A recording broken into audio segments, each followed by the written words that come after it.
அரசு உதவி பெறும் சிறுபான்மையினர் நடத்தும் பள்ளிகளுக்கு நிதி உதவி வழங்குவது குறித்து முதலமைச்சரிடம் அறிக்கை சமர்ப்பிக்க உள்ளதாக மாநில சிறுபான்மையினர் ஆணையம் சார்பில் தெரிவிக்கப்பட்டுள்ளது. கள்ளக்குறிச்சி மாவட்ட ஆட்சியர் அலுவலக கூட்டரங்கில் சிறுபான்மையினர் உரிமைகள், திட்டங்கள் மற்றும் பாதுகாப்பு குறித்த ஆய்வுக் கூட்டம் நடைபெற்றது.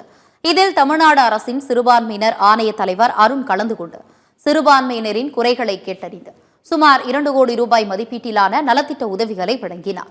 பின்னர் செய்தியாளர்களை சந்தித்த அவர், அரசு உதவி பெறும் சிறுபான்மையினர் நடத்தக்கூடிய பள்ளிகளுக்கு நிதி உதவி மற்றும் நலத்திட்ட உதவிகளை வழங்க வேண்டும், வகுப்பு சொத்துக்களின் ஆக்கிரமிப்புகளை அகற்ற வேண்டும்.